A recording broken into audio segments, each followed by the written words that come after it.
سلام و درود بر شما. با شما هستیم با قسمت دوم اصطلاحات بازار فارکس. حسین رحیمی هستم، معامله‌گر بازارهای مالی. در خدمتتون هستیم با آموزش اصطلاحات. خب آخرین مطلبی که در ویدیو قبلی که مربوط به اصطلاحات بود، مربوط به فکر می‌کنم استاپ لاس و حد محافظ بود، حدی که از سرمایه شما حفاظت میکنه و باعث میشه که شما بیشتر از یک میزان و بیشتر از یک حدی حسابتون وارد ضرر نشه، که توی کلاس‌های پیشرفته تر در مورد این صحبت میکنیم که عرضم به حضورتون که ما بر اساس یک ریسکی میایم این مطالب رو میگیم. یعنی استاپ لاس ما یک ریسکی داره که ریسک هر تریدمون رو میایم مشخص میکنیم. خب اجازه بدین که در مورد با حد سود صحبت بکنیم. باز هم خدمتتون میگم اگر میبینید من دارم تحلیلی انجام میدم یا کاری میکنم، صرفا به خاطر اینه که مطلب جا بیفته، وگرنه ما فقط و فقط میخوایم در مورد با حد سود و حد ضرر صحبت بکنیم.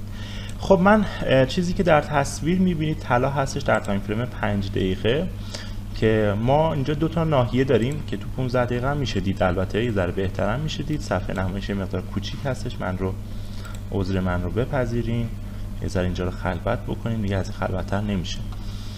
و اگر نگاه بکنید یک خط روندی رو ما داریم اینجا که سعودی حمایت میکنه و ما دو تا ناحیه استاتیک هم داریم. استاتیک یعنی چی؟ ما به نواحی افقی میگیم ناحیه های استاتیک. ما اینجا یک ناحیه حمایتی داریم که اجازه بدید با رنگ سبز رنگ برای شما مشخص بشه، حمایت دیگه. و یه ناحیه مقاومتی داریم که اینجاست، دقیقاً یه ذره بالاتره و اینم با رنگ قرمز رنگ. اگر من بخوام یک معامله اینجا باز بکنم، یک معامله سل شورت باز بکنم، فروش باز بکنم، حد ضررم رو طبق آخرین گفته‌ای که داشتیم اگر بزنم بالای این شادو، حد سودم رو بچه‌ها الان می‌خوایم در مورد اصطلاح تیک پروفیت و حد سود صحبت بکنیم. ببینید شما این پیوت رو دارید میبینید، اینجا یک ناحیه حمایتیه که بعداً حالا توی کلاس‌های پیشرفته تر تحلیلش رو میبینیم و الان قراره در مورد با نقطه سود و نقطه تارگتمون صحبت بکنیم. حد محافظ رو گذاشتیم اینجا که اگر اینجا دیده بشه دیگه تحلیل ما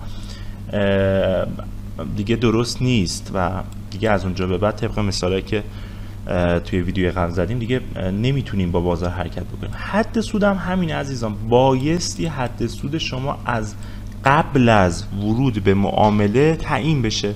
نمیتونید بگید من با معامله رو باز میکنم، حالا توی کار میبینم هر جا که احساس کردم بازار برمیگرده اونجا میبندم. نه، از این خبرها نیستش. خیلی کم اتفاق میفته به ندرت، ولی شما باید قبل از ورود به معامله حد ضرر، تیک پروفیت و سناریوهاتون رو بگید. پس حد سود چی شد؟ نقطه ایه که من از روی تحلیلی که دارم تعیین میکنم که اینجا من میتونم سیو سودم رو داشته باشم و معاملم رو ببندم، که توی این معامله اگر شما 1% ریسک بکنید، یعنی استاپ لاس شما 1% باشه، شما 3% در صورتی که این قیمت دیده بشه سود خواهید کرد. که حالا اینجا اوردر ما هنوز فعال نشده و کلا فعال نشد دیگه. اجازه بدید یه ذره سرعتش رو بیشتر بکنم.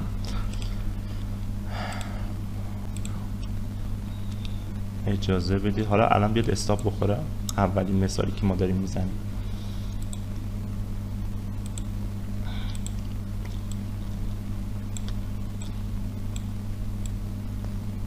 فکر میکنم داریم میرسه. حالا البته ما این همه معامله رو باز نگه نمیداریم، حالا هنوز هم بازار بهش نرسیده، ولی اگر معامله ما باز میشد ما سیو سودمون رو انجام داده بودیم دیگه. فقط صرفا وقتی همون اول ویدیو خدمتتون گفتم کاری به تحلیل ها و چیزایی که داریم نداشته باشید. ما صرفا اینجا حد سود مد نظرمون بود که تعیین کنیم. یعنی شما وقتی که اینجا معامله سل باز میکنی، وقتی اینجا پیوت داری، یکی از تارگتاتون میتونه اینجا باشه که نگاه بکنید قیمت هم یک ریاکشن خوبی رو دقیقا توی این قسمت خط نازک دیده نمیشه، توی این قسمت داشته. و عرضم به حضورتون که پس اصطلاح اول توی این ویدیو حد سود هستش که باعث میشه که شما یک قسمتی از معاملتون رو یا کل معاملتون رو با سود ببندید که بر اساس پلنتون حالا خودتون تعیین میکنید که نصفش رو ببندید، 20%ش رو ببندید، کلش رو ببندید و اینا بعدا در موردش صحبت میشه. حد محافظ رو فقط می‌خواستیم بگیم که تیک پروفیت به معنای حفظ سرمایه در سود هسته. خب اصطلاح بعدی که ما استفاده میکنیم اصطلاح بالانس هست که من برای اینکه نشون بدم اومدم توی متا تریدر و عرضم به حضورتون که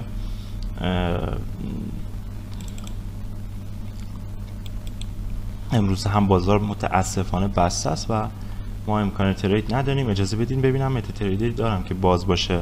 بله عزیزان، من متا تریدری پیدا کردم که باز هستش و می‌خواستم در مورد اصطلاح بالانس استفاده بکنم. بالانس رو اگر نگاه بکنید در متا تریدر و در بازار فارکس به معنای موجودی حساب من هست. یعنی توی این حساب 10,447 دلار و 54 سنت موجودی داره. پس این بالانس به اصطلاح بهش موجودی حساب هم میگن. در کنار این بالانس که موجودی حساب من هست یک عددی هست به نام ایکویتی. ایکویتی چیه؟ اگر نگاه بکنید من یک معامله باز دارم، اینا بیت کوینه. شاید فکر بکنید که اینجا 3 تا معامله باز دیگه هم هست. نه عزیزان، متاسفانه من متا تریدر دیگه رو روی این سیستم نداشتم بهتون نشون بدم. البته یکی از حسابای خودم بود که ترجیح دادم که اون تو ویدیو نباشه. و عرضم به حضورتون که این 3 تا رو شما در نظر نگیرید. یعنی اصلا فکر بکنید این 3 تا وجود ندارن. این 3 تا آره دیگه، شما فکر کنید این 3 تا نیستن. فقط این بیت کوین رو ببینید. زمانی که من یک معامله باز دارم که الان حدوداً 1 سنت توی سوده، میبینید کلا سود و ضرر من 1 سنته، اومده چی کار کرده؟ ایکویتی من 1 سنت بیشتر از بالانس منه. نگاه کنید این ممیز 54، این ممیز 55. ایکویتی چه تفاوتی با بالانس داره؟ ایکویتی زمانی که ما معامله باز داشته باشیم مقدار سود و ضرر لحظه‌ای، سود و ضرری که در لحظه معامله بازی که داریم داره لحاظ میشه، میاد به بالانس ما تأمین داده میشه و عددش گفته میشه. الان 2 سنت شد سود من و اگر نگاه کنید اینجا ممیز 54 شد 55. من بلافاصله اینکه معامله رو ببندم ایکویتی من عددش میره سراغ بالانس من. دقیقاً بالانس میشه همون ایکویتی من. و تفاوتش اینجاست که توی بالانس من سرمایه‌ای دارم که بسته شده است، یعنی بدون معامله باز هستش، معامله باز توش لحاظ نشده. ایکویتی سرمایه شناور من هست، یعنی اگر من معامله توی ضرر داشته باشم ایکویتی من کمتر از بالانس من خواهد شد. اگر معامله باز توی سود داشته باشم ایکویتی من بیشتر از بالانسم خواهد شد. و عرضم به حضورتون که اون چیزی که از نظر ما مهمتره ایکویتیه، چون سرمایه شناور شماست که نشون دهنده سرمایه واقعی لحظه شماست، نه بالانس. بالانس فقط داره نشون میده که آخرین باری که معاملات رو بستی سرمایه چقدر بوده. و در خصوص بالانس و ایکویتی هم یه موردی بود که میخواستم خدمتتون بگم که الان فراموش کردم. پس چی شد؟ ایکویتی میشه بالانس به اضافه سود یا ضرر. یعنی اگر معامله سود ده داشته باشید ایکویتیتون بیشتر از بالانست، معامله ضرر ده داشته باشید یعنی معاملتون توی ضرر باشه ایکویتی کمتر از بالانسه. و اگر من این معامله‌ام رو ببندم که اینجا بالانس من 54 دقیقاً همون 55 شد، یعنی 1 سنت من سود کسب کردم. و زمانی که هیچ معامله بازی ندارید بالانس شما برابر با ایکویتی شماست. این 2 تا مفهومی بود که میخواستم بهتون بگم. و یک فری مارجین داریم، سرمایه آزاد. زمانی که شما یک معامله رو میگیرید، حالا من اینجا بای گرفتم، دوباره اگر بای بگیرم 100 فری مارجین من باید کم بشه. نگاه بکنید فری مارجین من دقیقاً همون بالانس منه. و زمانی که میگیرم نگاه بکنید فری مارجین من شد 10,417 دلار که نگاه بکنید از بالانس من کمتره و من سرمایه آزاد کمتری برای معاملات بعدی خودم دارم. یعنی تا زمانی که این فری مارجین صفر بشه من میتونم ترید باز بکنم که هیچ موقع اصلا این کار عاقلانه نیست که من بخوام فری مارجین و سرمایه آزادم رو بعد از صفر برسونم. اصلا قبل از این که این اتفاق بیفته شما کار خواهید شد. پس این هم مفهوم فری مارجین رو خدمتتون گفتم، مفهوم اکویتی و مفهوم بالانس رو گفتیم که امیدوارم متوجه شده باشید. مفهوم دیگه هم که اینجا داریم مارجین لول هست که برای محاسبه مارجین لول، محاسبه این اصطلاح دیگه و این المان دیگر رو اگر بخواید انجام بدید، مقدار اکویتی شما که الان 10,445 هستش ممیز 95 عزیزان متغیره دیگه، حالا بازار داره الان میره جلو، تقسیم بر مارجینم بکنم 29 دلار 4 سنت، این عدد رو اگر من بیام ضرب در 100 بکنم میشه فری مارجینم که میزان قدرت معاملاتم رو برای معاملات بعدی نشون میده که من 35,900 اینم 35,900. حالا این یکه نشون دهنده اینه که حساب من رفته توی سود و قدرت بیشتری رو دارم. پس فری مارجین هم گفتیم که اکویتی تقسیم بر مارجین ضرب در 100 میشه مارجین لول شما که میزان قدرت شما رو نشون میده برای معاملات. اگر نگاه بکنید من اینجا یک معامله خریدی باز کردم روی بیت کوین و اگر دقت بکنید بیت کوین من حالا هنوز به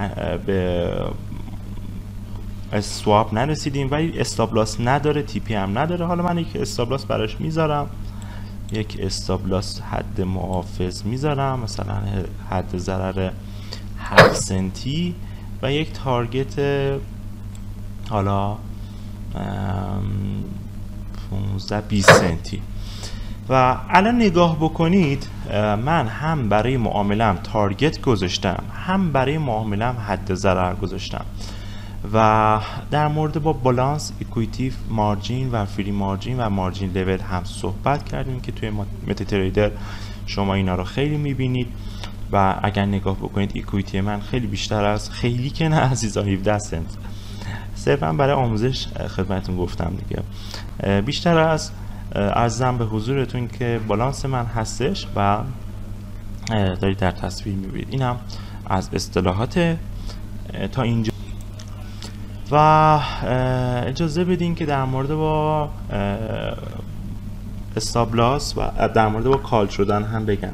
ببینید من اینجا اکویتی من 10,445 دلار هستش. اگر معامله که باز میکنم مقدار ضررش که اینجا دارید میبینید، حالا الان پروفیته، مقدار ضررش بره به اندازه 80 یا 90 درصد اکویتی من، یعنی اگر من میزان بذارید دوباره برم توی ماشین حساب، میزان ضررم بر اساس اون حجمی که استفاده میکنم به 90 درصد، حالا بسته به بروکرتون داره عزیزم، 10,445 اکویتی منه.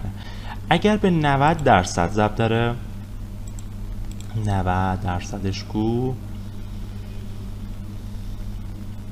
90 درصد بکنیم میشه 940 دلار. حالا من روی کیبورد درصد رو زدم. اگر میزان ضرر من برسه به این عدد دلاری یعنی 940 دلار، حساب من به اصطلاحاً کال میشه و بسته به بروکرتون داره. یه سری از بروکرها تا 100 درصد سرمایه‌تون میان، یه سری بروکرها تا 90 درصد 80 درصد از سرمایه‌تون رو اجازه میدن که شما وارد ضرر بشین و وقتی که ضرر شما به میزان اکویتی شما یا بالانس 90 درصد بالانس شما، سرمایه شما برسه، این بهتر شد عزیزان. اکویتی که خب شناوره متغیره، به 90 درصد بالانس شما برسه شما حسابتون صفر میشه و اصطلاحاً میگن کال مارجین شدید. و این هم از اصطلاح بعدی یاد فیلم کال مارجین افتادم که فیلم خوبیه برای فکر میکنم سال 2000 اگر اشتباه نکنم 2 هستش یا قبلترش خاطرم نیست، فیلم جالبی میتونه باشه، فیلم کارل مارجینی. و اینم از این.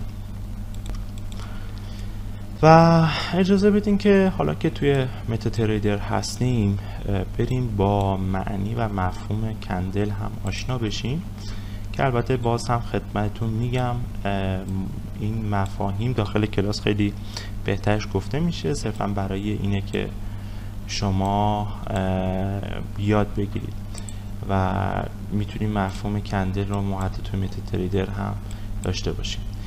ما به هر کدوم از این اشکال که شبیه شمع هستن میگیم کندل، یعنی به این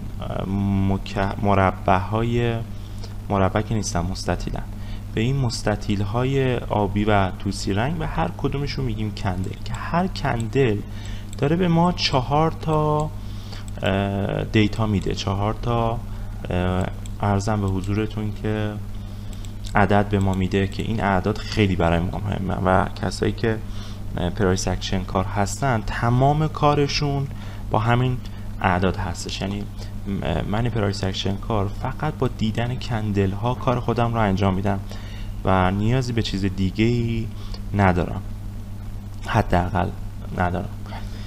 نگاه بکنید در مورد با این کندل اگر بخوایم صحبت بکنیم، اجازه بدین در مورد با این کندل بخوایم صحبت بکنیم، اگر موسمون رو روش نگه داریم، این بالا به ما 4 تا المان داره میده، O, H, L, C، که O منظور اوپنه، یعنی باز شدن قیمت، های H یا همون های منظور بالاترین قیمت هستش، لو پایین ترین قیمت و C قیمت کلوزه، که زمانی که اوپن شما کوچیکتر از کلوز شماست، یعنی کلوز شما بزرگتر از اوپن شماست، همون صحبته، کندل ما سبز رنگه، که حالا من اینجا آبیش کردم، اصلا رنگش مهم نیست، مهم اینه که کلوزش بالاتر از اوپنشه. پس این قسمت پایین کندل ما اوپنشه، خط خیلی خط پهنی شد، اینجا شد اوپن من. در مورد این کندل دارم صحبت میکنم، دقیقا فقط این کندل.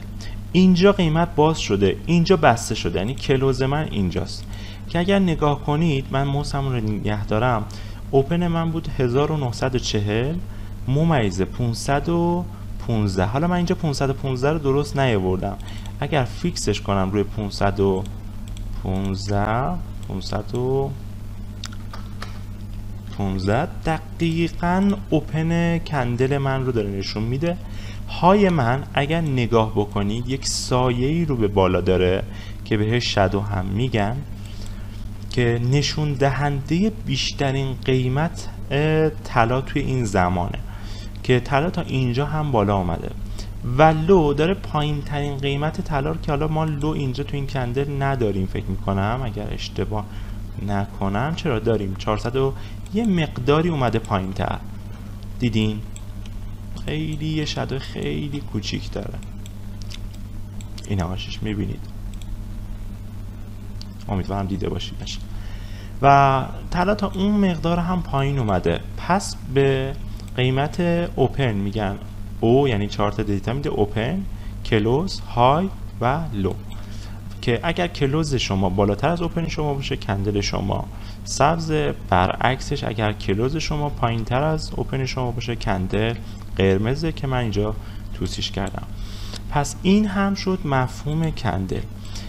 خب این کندل ها، این 4 تا دیتایی که به ما میدن، کپسول های دیتایی هستن که بر واحد زمان به شما داده میشن. یعنی شما اگر بخواید این 4 تا دیتا رو هر 15 دقیقه یک بار داشته باشی، اینجا مفهوم تایم فریم رو داریم، اصطلاح بعدی از تایم فریم 15 دقیقه استفاده میکنید. اگر که من تایم فریمم رو ببرم 1 دقیقه، داره به من هر 1 دقیقه نشون میده که های چقدر بوده، لو چقدر بوده، اوپن کجا بوده، کلوز کجا بوده، و این 4 تا دیتا رو داره به من تقسیم بر بازهای زمانی 1 دقیقه میکنه. و اگر من بیارم روی نیم ساعت، دقیقا همین رو داره نیم ساعت یک بار به من نشون میده. و اگر من برم تو بازار باز مثل حالا مثلا وانینج، کریپتوکارنسی ها، نگاه بکنید این 30 دقیقه دیگه این کندل کلوز میکنه، هنوز کلوزش مشخص نیست. 30 دقیقه نیستش عزیزان، 22 دقیقه دیگه کلوزش مشخص نیست. و این کندلی که اینجا دارید میبینید، اجازه بدید من مشخصش بکنم، بذارید با مربع مشخص کنم خیلی بهتره. این کندل رو دارم میگم بهتون، بذارید من این ورم استایلش رو رایتش رو خاموش کنم. من کندل رو با رنگ قرمز مشخص کردم. این بازه زمانش نیم ساعت است، یعنی اوپن رو گفته تو نیم ساعت اینجا بوده، کلوز اینجا بوده، بیشترین قیمت کمترین قیمت. من اگر تایم فریمم رو بیارم 1 دقیقه، 30 تا کندل 1 دقیقه توی این دل یه دونه کندل 30 دقیقه‌ای وجود خواهد داشت که اگر من بشینم اینا رو تک به تک بشمارم 1 2 3 4 5 6 7 8 9 10 11 و الی آخر و میبینید که دقیقاً یه نیم ساعتی که ما داشتیم 30 تا کندل 1 دقیقه است. و تفاوتش اینجاست که اونجا کل این کندل ها رو جمع کرده بود به یک کندل، تو یک کندل به من نشون داده بود کجا رفت؟ ناشش. و توی 1 دقیقه توی 30 تا کندل به من نشون داده بود. و خب یه ذره جلوتر که برید معنی تایم فریم رو بیشتر متوجه میشید و کاربردش رو که شما بر اساس تحلیلی که دارید میتونید تایم فریمتون رو بیارید پایین‌تر و ترید هاتون رو، معاملاتتون رو زودتر انجام بدید و میتونید دیتا رو بالاتر بگیرید، یعنی تایم فریم بالاتر استفاده بکنید که این باعث میشه که عرضم به حضورتون که تحلیل های شما بازه زمانی بیشتری رو شامل بشن. خب معامله بیت کوین ما همچنان تارگت ما رو نزده عزیزان. من از قصد معامله رو توی 17 سنت نمیبندم، توی 17 سنت سود نمیبندم. البته که 17 سنت سود عددی نیستش به هیچ عنوان، ولی علت نبستنم اینه که به هیچ عنوان به خودتون اجازه ندید که به حد ضرر خودتون و تارگت خودتون دست بزنید و اگر استابلاس هم بیاد بزنه هیچ مشکلی نداره و من کار خاصی باهاش ندارم. و بریم سراغ اصطلاح بعدی که تحلیل تکنیکال هست. بازم یادی میکنیم از دانشجوی عزیزمون آقای دکتر پویایی اگر اشتباه نکنم که این اصطلاحات رو برای من جمع آوری کرده که دارم خدمتتون میگم. یکی از بچهای همکلاسی دور قبلتون هستش که این نیاز رو دونستن که ما نیاز داریم که اصطلاحات بازارهای مالی رو قبل از کلاس یا حداقل توی جلسه داشته باشیم که داره تقدیم حضورتون میشه. در مورد با اصطلاح تحلیل تکنیکال داریم باهاتون صحبت میکنیم. الان تحلیل تکنیکال تحلیلی هستش که من معامله‌گر با چارت، یعنی روی چارت میام با استفاده از یه سری خطوط و یه سری نواحی میام میگم که چه میدونم اینجا یک کانال داریم. حالا اگر بخوام یه سر قضیه رو لهجه دارش بکنم، چنل داریم که این حالا کف چنل ما هستش و این هم سقف کانال ما هستش که توی تحلیل تکنیکال ما با استفاده از کانال ها، سی پی ها، این که حالا سی پی چیه، ویج ها، ترند لاین ها و ابزارهایی که این بالا داریم، فیبو ها و تمام اینا میایم معامله میکنیم. یعنی میایم اسم این رو میذاریم اسپاک، اینجا یک گپی داره و اینا رو بعدا یاد میگیرید، یعنی اینکه گپ چیه. و اجازه بدید از یک ناحیه استفاده بکنم. ناحیه من اینجاست که همونجور که در تصویر میبینید عزیزان توی تحلیل تکنیکال آقای آلبروکس اینجا رو بهش میگه که گپ قیمتی داره که اگر برید داخل‌تر، البته که توی سبک‌های دیگه هم اسمای دیگه ای رو بهش میگن، که اینجا بازار بهش ریاکشن داره، یعنی یه تکنیکال کار میاد این کار رو انجام میده. یه تکنیکال کار اینجا رو میگه که ترند من داون ترنه، بر اساس تعاریفی که داره میگه که سقف‌های پایین‌تر، کف‌های پایین‌تر داره میزنه و زمانی که کف بالاتر زده شد یا سقف بالاتر زده شد اینجا میگه ترند من تغییر کرد، وارد معامله میشه. اجازه بدید تحلیل تکنیکال یه ذره بیشتر در موردش صحبت بکنیم. و یه تحلیلگر میاد یک سری ستاپ داره، مثلا اینجا من ستاپ MTR رو دیدم که مربوط به آقای باز آلبروکس هستش، که میاد با استفاده از همین یه دونه کندل و استفاده از همین یه دونه کندل و میان دقیقا روی کلوز این کندل معامله خودشون رو میگیرن. و این متاتریتر من نیست و فکر میکردم که اینجا الان میتونم برای شما پوزیشن رو درست کنم. خیلی سریع ماندم روی یک متاتریدر که میشه حداقل روش کار کرد. و عزیزان تحلیل تکنیکال همونجور که خدمتتون گفتم ترکیبی از حالا سبکایی هستش که سبک کلاسیک داریم، سبک نمیدونم آقای لنسبک داریم، سبک آقای سم سیدن داریم که خب من سبکم عرضه تقاضاست و بیشتر با سبک آقای سم سیدن کار میکنم. این چیزایی که دارم بهتون میگم آقای سم سیدن نیستش. و نگاه بکنید تحلیل تکنیکال تحلیلی هستش که ما روی چارت داریم که میایم ترن لاین میکشیم، اینجا میگیم که آقا یک ناحیه داریم و میایم روی این نواحی نگاه بکنید یک تاییدیه از شکست این خط روند میگیریم، یک تاییدیه از حالا ستاپ معاملاتی که اینجا داریم و یک تاییدیه از این کندله میگیریم و در نهایت وارد معامله میشیم و همینجا معامله خریدمون رو باز میکنیم با یک استاپ لاس و همونجور که میبینید ریوارد دو خودمون رو، یعنی سود 2% خودمون رو با 1% ریسک میزنیم. و باز هم میگم اینجا کسی که تکنیکال کار هستن این رو باز گپ معاملاتی میدونن و دقیقا روی این شادو وارد معامله میشن.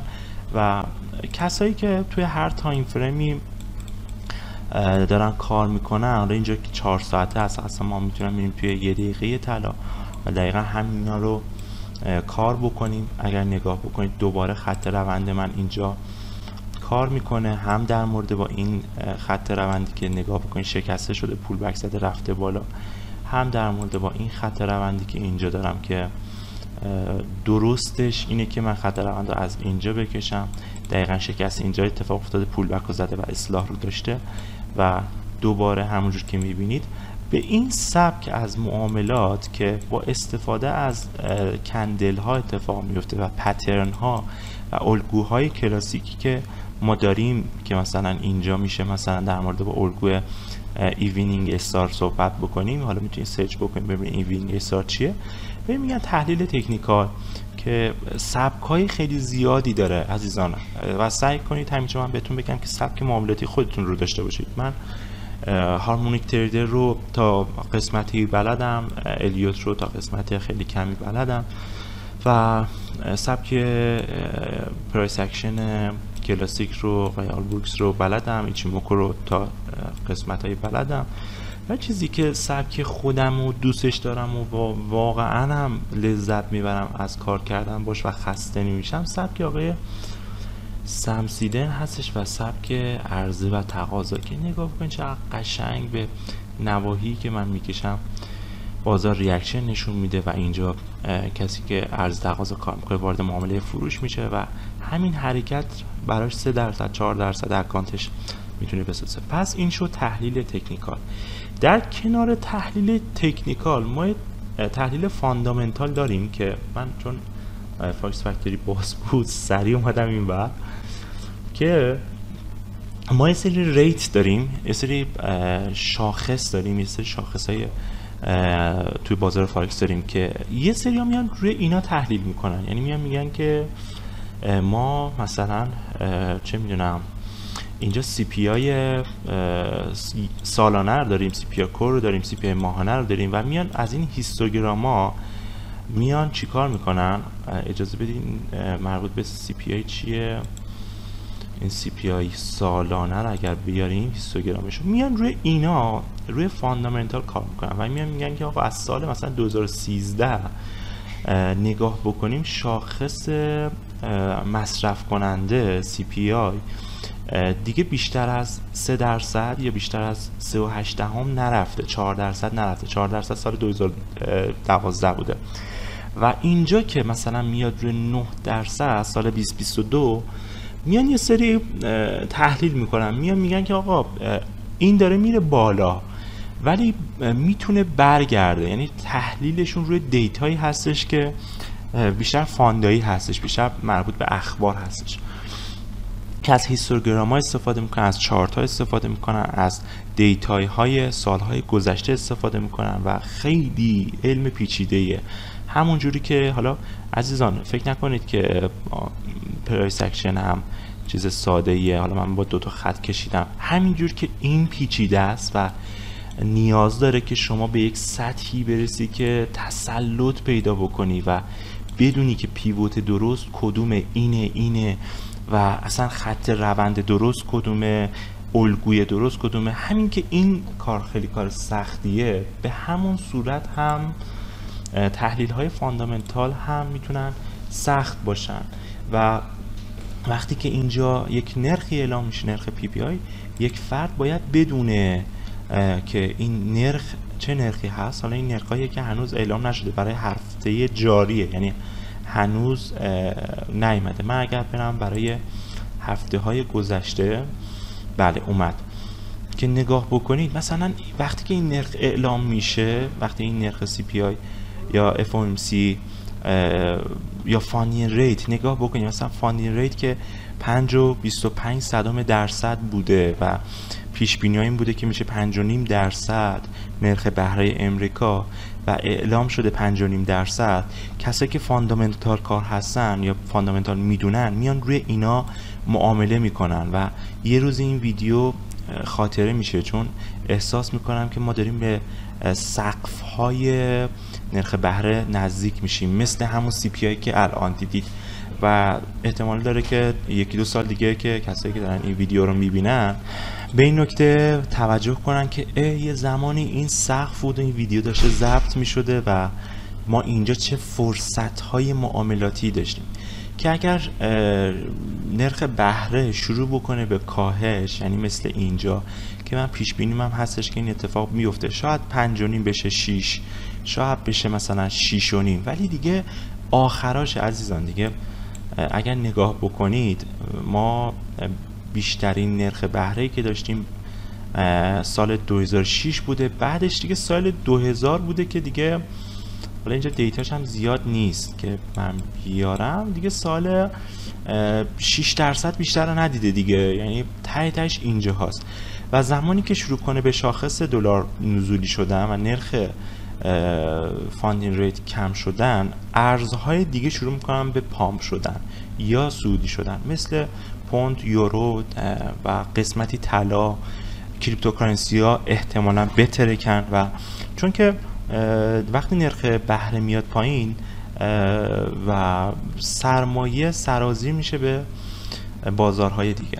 پس کسایی که دارن روی این نرخ‌ها کار میکنن که نرخ‌ها خیلی زیادن، توکیو سی پی آی یر هم هستش و اینجا میبینید که مثلا یک نرخی که مربوط به بانک آف ژاپن هستش، بی او جی مربوط به اینه و این نرخ‌ها رو باید بشناسید.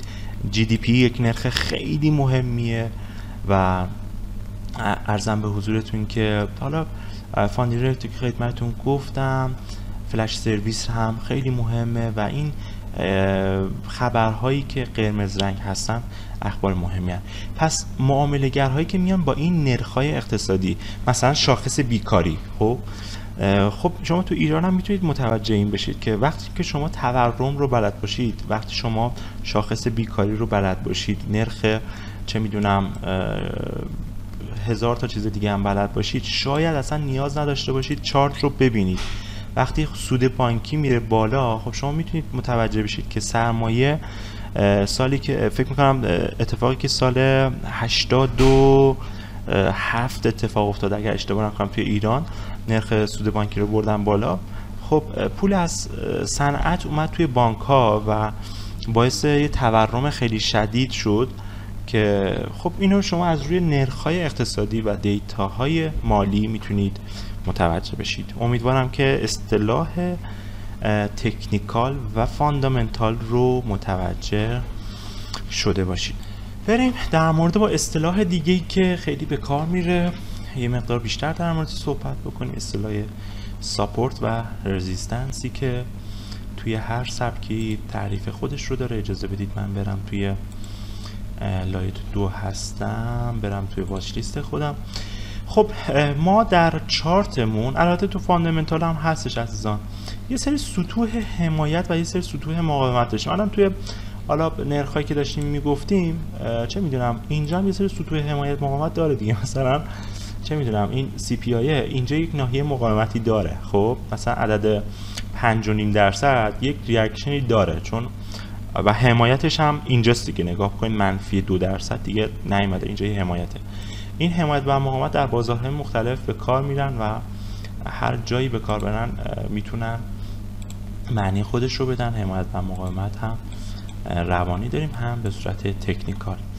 خب اجازه بدید رنگ صفحه من مشکی بکنم تا شما بهتر ببینید. اگر نگاه بکنید من یه سری نواحی مشخص کردم که شما میتونید این نواحی رو با رنگ طلایی و آبی رنگ ببینید که این نواحی که مشخص شدن نواحی حمایت و مقاومتن. وقتی که این ناحیه ها بالای قیمت لحظه مارکت باشن بهشون میگیم رزیستنس، یعنی مقاومت. وقتی که پایین باشن میگیم حمایت، ساپورت. پس هر جایی از معنی ساپورت و رزیستنس، سپلای دیمند هم بهش میگن که به معنی عرضه و تقاضا هستش هم بهش میگن. یه مقداری فرق میکنه نواحی سپلای اند دیمند با نواحی ساپورت رزیستنس، ولی ما اینجا داریم در مورد ناحیه ساپورت رزیستنس صحبت میکنیم. وقتی که قیمت یک ناحیه‌ای رو حمایت میکنه، مثل اینجا نگاه بکنید، این ناحیه آبی رنگ قیمت رو قشنگ حمایت کرده. من اینو بعد از حمایت اینجا نکشیدم اما بگید خب این که کاری نداشته، این از قبل کشیده شده بچه. این مربوط به اینجاست که من در آینده روش اومدم معامله کردم، روش اومدم ترید کردم. اینجا معامله بای گرفتم روی پوند و ما به این نواحی که قیمت رو حمایت میکنن میگیم نواحی حمایتمون، ساپورتمون.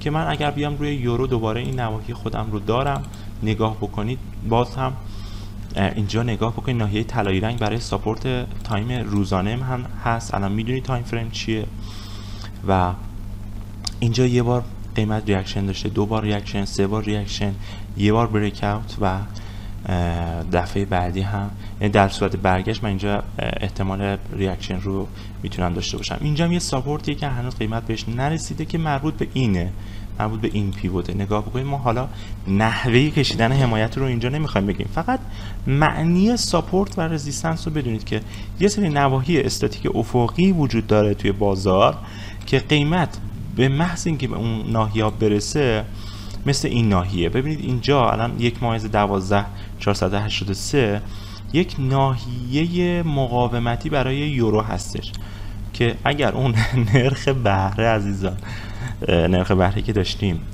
ثابت اعلام بشه و حتی کاهشی بشه، الان که ما روی حمایت هستیم این میره بالا، این میره بالا و الهی به امید تو و تا جایی میره بالا که نمیگم تا کجا. پس بازار یک سری نواحی حمایت و مقاومت داره. ببینید این پیوت هم برای ما یک ناحیه مقاومتیه. چرا؟ چون در آینده ریاکشن نشون داده و ما کاری به آینده هم نداریم. اینجا قیمت ریاکشن داشته، بس ما اینجا یک ناحیه مقاومتی داریم.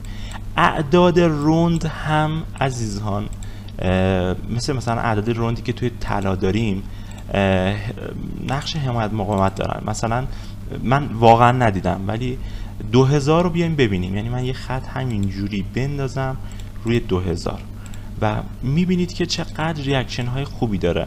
الان روی دلار خودمون بذارید مثال بزنم که قشنگ جا بیفته.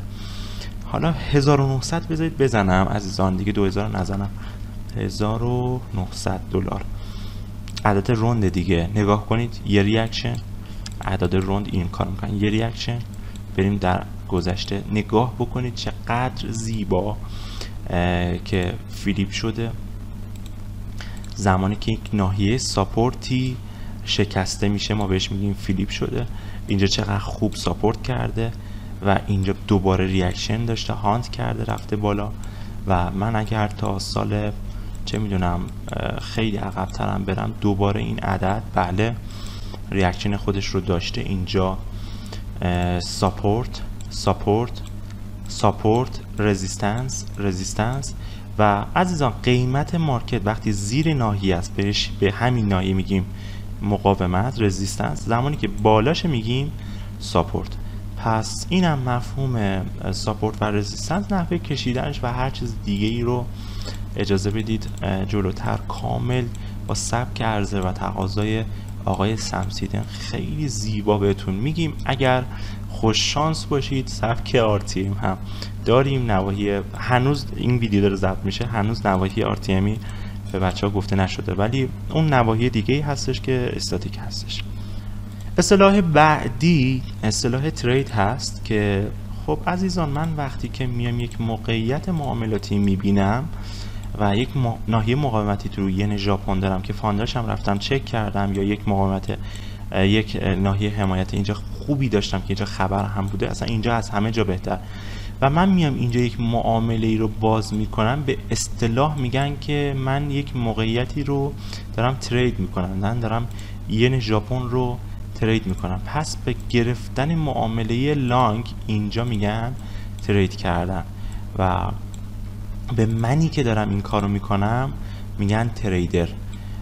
و حالا امیدوارم متوجه شده باشید که خیلی ساده است. به کسی که داره ترید میکنه میگن تریدر و مثل به ورزش فوتبال میگن فوتبال و به کسی که فوتبال بازی میکنه میگن فوتبالیست. پس هر جایی توی کلاس گفتیم که تریدر منظورمون فردیه که داره ترید میکنه. اگر که اصطلاحات خیلی داره بعضی وقتا ساده میشه دیگه من رو ببخشید. خب این ویدیو برای کساییه که مثل من تازه بازار مالی رو شروع کردم و خیلی اصطلاحات رو بلد نیستن، هیچ مشکلی هم نداره. من هم خودم تازه شروع کردم و اون موقعی هم که ما داشتیم شروع میکردیم، حالا شوخی میکنم وسط صحبتام، واقعا خب خیلی از این اصطلاحات رو بلد نبودیم و ما هم یاد گرفتیم و این ویدیو هم به خاطر اینه که شما یاد بگیرید. اصطلاح بعدی که به کار میره اصطلاح ریوارده که اجازه بدید ریوارد رو بریم روی متا تریدر خیلی بهتر بهتون گفته بشه. و ریوارد یعنی چی؟ ریوارد به میزان سودی که شما از معاملاتتون میگیرید میگن.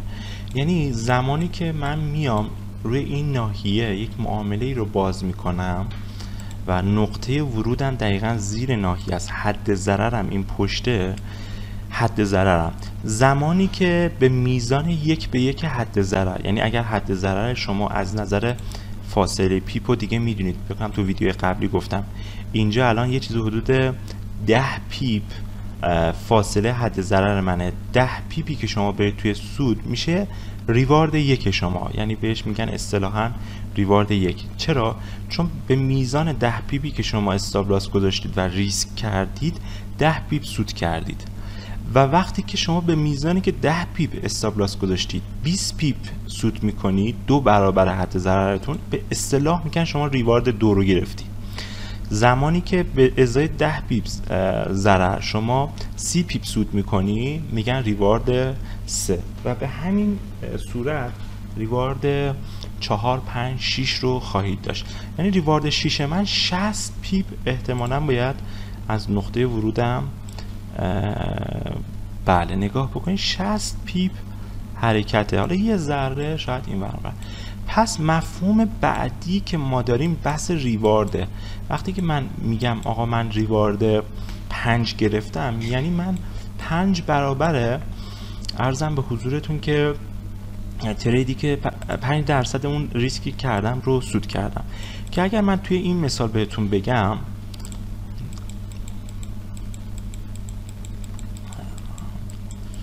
متا تریدر یه ذره اذیت میکنه، اینجا بودیم. اگر من توی این خط روند وارد معامله فروش بشم دقیقا روی این کندل شکست و استاپ لاسم رو حد ضررم رو بذارم پشت کندل، چه اتفاق میفته؟ و اگر تا اینجا معاملم رو باز بذارم، من ریوارد 7م رو، یعنی 7 برابر حد ضرری که گذاشتم رو سود گرفت.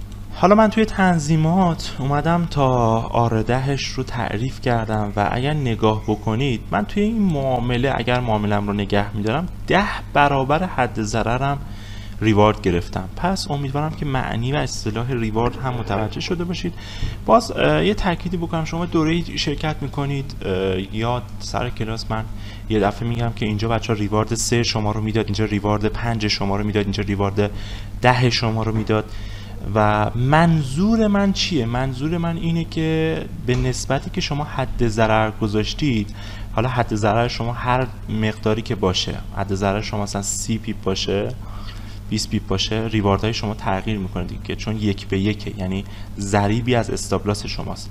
ضریب 1 شما میشه ریوارد 1، ضریب 2 میشه ریوارد 2 و الی آخر. پس با مفهوم ریوارد آشنا بشین که حالا کاری نداریم که ریوارد 2 برای معامله گرایی مثل من رویاست. یعنی واقعا مثلا یه تریدری بیاد چه میدونم با یه خط روند تو تایم 1 دقیقه طلا چه میدونم یه معامله رو باز بکنه که ریوارد 2 بگیره، خیلی براش خوبه. چرا؟ چون که واقعا فوق العاده است که شما به میزان 1% که استاپ لاس میخوای بخوری 2% 3% سود بکنی. و حالا اینجا خواستم یه نکته هم بهتون بگم که عزیزان، واقعا خیلی جاها ریوارد، ببین اینجا یه خط روندی دوباره من رسم کردم، شکست اتفاق افتاده، پول بک اتفاق افتاده، تاییدیه کندل من خیلی زیبا داده شده و با یه استاپ لاس کوچیک من اینجا ریوارد 10 هم رو هم گرفتم، که البته من تو خواب بعضی شبا این ریواردها رو میبینم، ولی اگر اصطلاحی به کار برده شد، منظورمون از ریوارد به این صورت هستش که همونجور که خدمتون گفتم ریوارد 3 خیلی ریوارد خوبی هستش که حالا اگر دیگه ریوارد 10 ها گرفتید که دیگه دمتون هم گرم، خدا خیرتون بده. منم بعضی وقتا میگیرم از این ریواردها، شوخی میکنم بچه، هر روز من میگیرم. اصطلاح بعدی که دیدم دوست عزیزمون نوشتن تکنیکالیسته. خب به سبکی که داره کار میشه تکنیکال میگن و کسی که مثل من تکنیکال کار میکنه میگن تکنیکالیست، و کسی که فاندامنتال کار میکنه بهش میگن فاندامنتال کار دیگه، یعنی به اون شخص میگن فاندامنتال کار، به من میگن تکنیکالیست. و من تقریبا تکنیکالیست نمیشه گفت، من چون سبکم سبک عرضه تقاضا هست، این چیزایی که دارم روی چارت براتون میکشم کامل خط روندی که میکشم همش بچه سبک کلاسیکه ها. من این ویدیو آموزشی تکنیکال نیستش که بهتون بگم، اینا همه کلاسیکه، من کلاسیک کار نمی کنم. و این هم اصطلاح بعدی تکنیکالیست رو به فردی میگیم که تکنیکال کار میکنه. 2 تا اصطلاح دیگه ای رو اجازه بدید صحبت بکنیم که خیلی خیلی مهمه، اصطلاح تریگر و اصطلاح ارزم به حضورتون که پول بک. خب فکر میکنم تا اینجای ویدیو شاید چیزی نداشتیم، ولی اصطلاح تریگر اصطلاح خیلی خوبیه که حالا هم میتونیم توی متا تریدر بگیم اصطلاح رو، هم میتونیم توی ارزم به حضورتون که تریدینگ ویو بگیم. نگاه بکنید الان تایم فریم ما 2 ساعت است، 1 ساعت است. من میگم که آقا من ناحیه‌ام رو دارم، توی نواحیم زمانی وارد معامله میشم که تریگر میگیرم. تریگر چیه؟ تریگر شرط ورود منره. و شما میایید میگی که به طور مثال، حالا من این مثال رو سر کلاس زیاد میزنم، زمانی که هوا ابری میشه من احتمال این رو میدم که بارون بیاد، پس چی شده؟ هوا ابری شده، حالا قیمت رسیده به یک ناحیه حمایت من احتمال میدم که این حمایت کار بکنه، ولی صبر میکنم که تریگر بگیرم. تریگر یعنی چی؟ یعنی نشانه‌ای ببینم. حالا اون کسی که هوای ابری رو میبینه نشونه‌ای که میگیره چیه؟ میگه آقا من زمانی که یه دونه رعد و برق ببینم دیگه میگم آقا بارون میاد، یعنی دیگه میتونم بگم که آقا بارون میاد. تریگرهای هر فردی متفاوته، یعنی هر فردی تریگرهای خودش رو داره. یک فردی میتونه بگه که آقا من ببخشید فکر میکنم داشتم در مورد با تریگر صحبت میکردم که که یک فردی میاد میگه آقا من هوای ابری رو که ببینم میگم که اولین رعد و برق من نشونه اینه که میخواد بارون بیاد. فرد دیگه این میاد میگه که آقا من با یه دونه رعد و برق کارم را نمیفته، من حداقل باید 5 تا رعد و برق ببینم، بعد اون موقع است که میگم هوا بارونی یا میخواد بارون بیاد. یه فرد دیگه میاد میگه که آقا من نه تنها باید رعد و برق ببینم و نه تنها باید هوای ابری باشه، بلکه باید حتما توی فصل پاییز و زمستون و بهار باشیم. یعنی اگر این نشونه ها رو من توی فصل تابستون دیدم، نشونه بارون برای من نیست. پس تریگرها و نشونه های هر فردی متفاوته. من چه میدونم، منی که سبکم مثلا یه چیزیه، من که سبکم چه میدونم RTMه، با دیدن این ستاب تاییدیم رو گرفتم، یعنی بستمه و همینجا هم وارد معامله میشم دقیقا روی این نقطه و میرم به سمت بالا. فردی که کلاسیک کار هست، یعنی فردی که کلاسیک کار میکنه، باید پترن ببینه که حالا پترن هایی که ما اینجا داریم میبینیم، حالا یک سرشونه‌ای من دیدم دیگه. حالا مثلا سرشونه که شکل میگیره، فرد کلاسیک کار تریگرش فرق میکنه، میگه آقا سرشونه رو من دیدم، شونه سمت راستم زده شد، خب حالا میام اینجا وارد معامله میشم و به اندازه مثلا این چی میگن، این سطح تا این سطح تارگت من میشه، خدا قوت قهرمان. حالا یه سبک دیگه هستش میگه نه، من با سبک آقای چه میدونم یه سبک دیگه، حالا اسم نگیریم، کار میکنم و تاییدیه هامون فرق میکنه، تریگر هامون فرق میکنه و ما داریم در مورد با مفهوم تریگر صحبت میکنیم. تریگر پس شرطی میشه که من طبق اون شرط یه سری کارها رو انجام میدم و من طبق اون شرط میام یک سری اعمال رو انجام میدم. من میام میگم که آقا من میخوام نیرو استخدام بکنم و تریگر هایی که میخوام اینه که افرادی بیان که یک آقا باشن، یعنی من خانم ها رو مثال میزنم عزیزان، اصلا نمیخوام چه میدونم بحث حالا چی بهش میگن، حقوق خانم و آقایون. من میگم آقا من فقط یک از تریگرام اینه که آقایون باشن، آقایونی که سن 20 تا 30 رو داشته باشن، دومین تریگر من، و بین 20 تا 30 سالی که همشون هم آقا هستن میخوام قدشون مثلا بالای 1.70 باشه و اینایی هن که بالای 1.7 سیگاری نباشن. یعنی هی میام تریگر اضافه میکنم به اون هدفی که میخوام برسم. یعنی من با یه سری افرادی ملاقات داشته باشم که همشون بالای 170 سیگاری نیستن، آقا هستن و سنشون 20 تا 30 ساله و میتونم بگم که حالا یه مدرکی هم داشته باشن. تریگر بعدی. پس این شد مفهوم و معنی تریگر. اجازه بدید که در مورد با اصطلاح پولبک هم صحبت بکنیم. پولبک به برگشت قیمت به ناحیه گفته میشه. یعنی شما زمانی که یک سطحی دارید که این سطح یک بار دیده میشه، برای دفعه دوم پایین هم داشتیم، بهش میگن پولبک. نگاه بکنید، این سطح دیده شد رفت بالا، نگاه کنید بالا رفتنش دیگه کاملا یک بار پولبک زد، به این عمل بازگشت روی سطحی که ما انتظار معامله داریم میگن پولبک.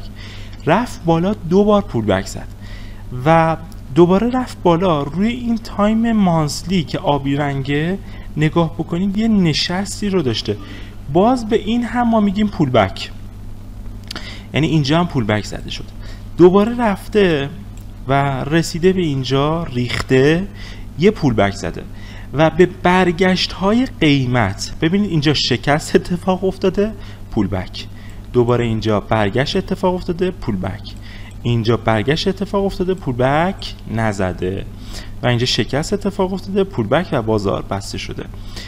و اصطلاحاً به جاهایی که بازار بر میگرده، حالا این جا میتونه سطح باشه، اینجا میتونه ناحیه باشه، اینجا میتونه اجازه بدید بریم روی طلا ترند لاین باشه، این میتونه حتی اندیکاتور باشه. مثلا ما میایم میگیم که آقا اندیکاتور ما قیمت پولبک زد روی اندیکاتور. یعنی چی؟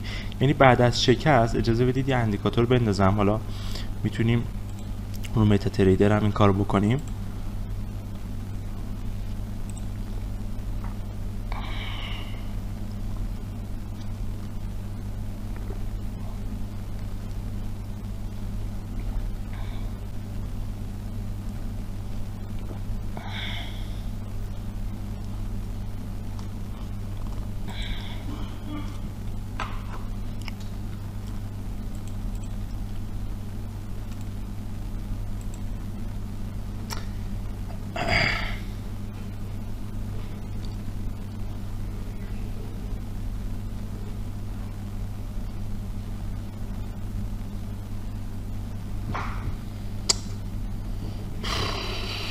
EMA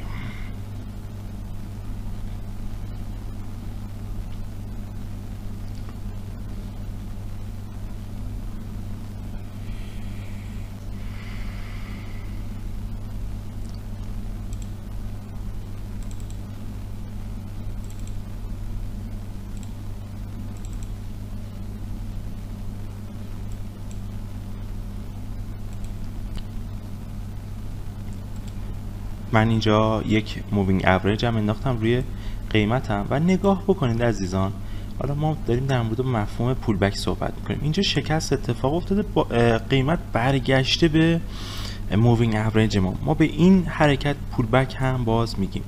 نگاه بکنید، حالا تایم فریم ما 1 دقیقه است و اجازه بدید که همه رو پاک بکنیم. توی آبجکت لیست ما شروع کنیم به همه اینایی که کشیدیم رو پاک کردن که بتونیم مثلا صحبت بکنیم. لیست آل، دیلیت، خب دیلیت.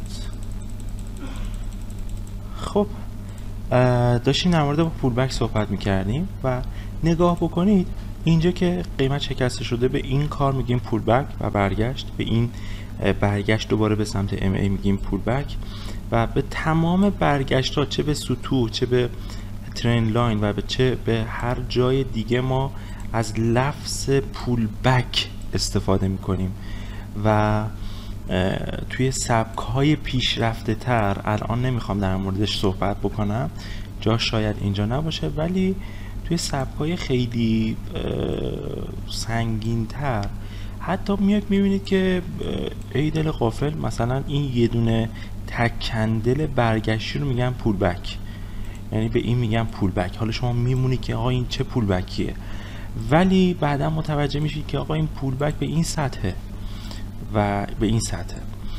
و حواستون باشه اصطلاح پول بک اصطلاحیه که برگشت قیمت هستش به مووینگ اوریج، به اندیکاتور، به خط روان، به نواحی و به هر جایی که قیمت یک بار دیگه یک سری بزنه ما از اصطلاح پول بک استفاده میکنیم. و باز اگر نگاه بکنیم ما اینجا یک ناحیه‌ای داریم که یک ناحیه ساپورت، قیمت اومده شکست زده، این تک شادو پول بک عزیزان، این تک شادو در تایم پایینتر خودش پول بک قیمت به سطح، دوباره ریخته، این پول بک دومش دوباره ریخته، این پول بک سوم دوباره ریخته. و توی ترند ها وقتی که اجازه بدید من یه ترندم پیدا بکنم، ما اینجا یه آپ ترند یا اینجا یه دونه خوب نبود، خوشگل نبود، حالا خیلی بیریخت. اینجا یه دونه بازار ریزشی داریم و بعضی وقتا توی سبکا میبینید که به این شادوها هم پول بک میگن، یعنی میگن آقا اینجا بازار قیمت پول بک زده، بعد شما میگید که با کجا پول بک زده؟ این شادوه در تایم فریم پایینتر خودش پول بکه عزیزان، این تک کندل خودش پول بکه. ویدیو 1 ساعت شد، قسمت دوم اصطلاحات بازار. فکر میکنم که نیاز شاید بیشتر در مورد با اصطلاحات صحبت بکنیم و امیدوارم که این ویدیو براتون مفید بوده باشه. پرسود و پربرکت باشید.